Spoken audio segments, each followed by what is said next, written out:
Should you ask your clients to sign a contract before you do any voiceover work for them? Is that the best way to ensure you actually get paid for the work that you do?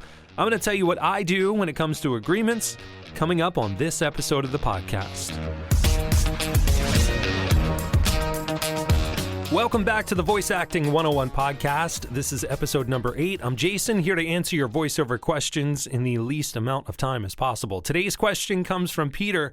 Peter says, whenever I've agreed to record a voice job, it's always been via email or through a third-party site. There has never been a written and signed contract between me and my clients.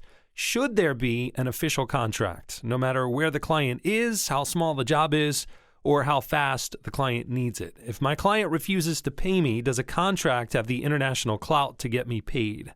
I am with the Equity Union here in the UK. All right, thanks for the question, Peter. So first off, let me just say, you mentioned you're an Equity Union member in the UK. I am non-union, so there may be some requirements being in the union when it comes to contracts that you may need to look into, but I'm going to take that out of the equation and just answer your questions as a non-union voice actor.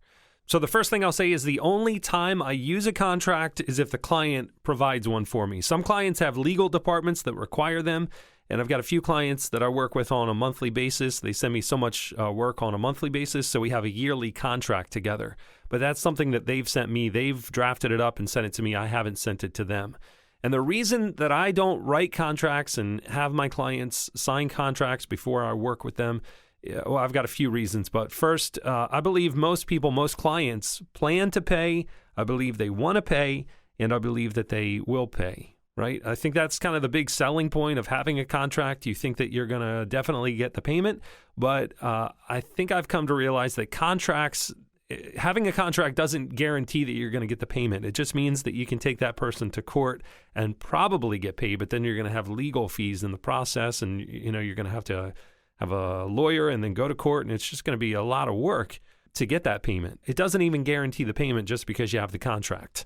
Also, I've heard some people say that contracts make you look more professional, but I would disagree. I think it just makes working together more difficult. And I can't imagine creating written agreements for each client or each job that I'm working on. It would just slow my whole process down, and it would make it harder to work together. And I like to make it easy for clients to hire me. So for those reasons, the benefits of a contract just aren't worth the hassle to me personally. So instead of a contract, when someone asks for a price and I give one, I usually just add the line at the end of the email, and it says, "I'll wait for your approval before proceeding." And this isn't even so much about getting a yes in writing, although I think that would hold up in court. I've seen enough Judge Judy in people's court to realize that text messages and emails tend to hold up in court, so it does serve that purpose. But it's more about just being clear with the client that I'm not starting this project until you say go ahead. If I only gave a price, some clients are going to take that like I'm starting the project. Some are going to respond and say, okay, don't start yet. I need to check with someone, or I'm still revising the script. So just adding that line serves many purposes. And then I don't want to think about this project anymore. Once I send that email, I don't want to have to think about it, but I don't want to forget about it either. So I add a follow-up reminder with this person in Spitfire CRM, which is the app that I use for managing customer relationships. And then I don't think about it until they respond with the approval, or I see the reminder to check in with them about it. So there's no contract involved, just the approval line, and it makes the process faster, and it's also maintaining the clear communication with the client. So have I been burned by not having a contract?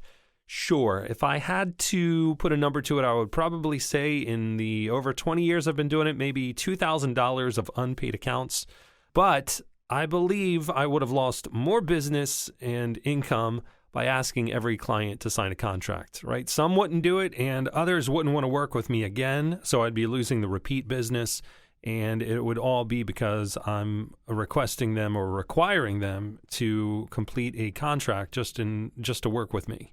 Most important thing to remember, if you do get burned, to try to learn from it. What are some of the warning signs that you can look for the next time if there was a red flag that stood out about that client? I find it's usually someone asking for a discount, or maybe someone with a sob story about why the payment's going to take longer than usual. And there are many other red flags, but those are just two that I've experienced in the past few years. In general, though, I think people want to pay, and I think that people intend to pay. They may forget to pay, So you have to remind them. Spitfire has a feature called automatic invoice reminders where you can set up reminder emails to go out like 30 days, 60 days, 90 days, whatever you want to remind the client to pay the invoice. So that's been helpful for me. I can just create the invoice and then I kind of forget about the invoice. And if they don't pay, they're automatically reminded to pay the invoice. All right, so the exception to all of this would be a large project that maybe takes weeks or months to complete.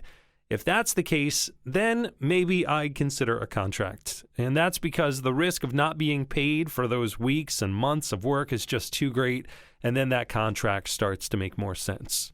All right, so instead of asking clients to sign a contract, I'd recommend asking for approval, looking for red flags, and then setting up those invoice reminders. And then in this way, you're still easy to work with, so you're not turning off clients, but then you're also protecting yourself from the risk of not being paid. If you have a voiceover question, you can leave it as a comment or just record your question and then upload your MP3 to me using the upload button in the links section below. Don't forget to check out the links and resources section. And let me ask you now, do you ask your clients to sign a contract?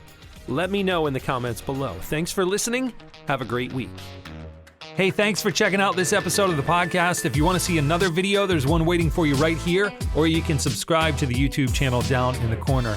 Or if you want to learn the 5 steps to becoming a voice actor, check out this free guide. It's available to download from voiceacting101.com/get started. All right, that's it. I'll talk to you next time. See ya.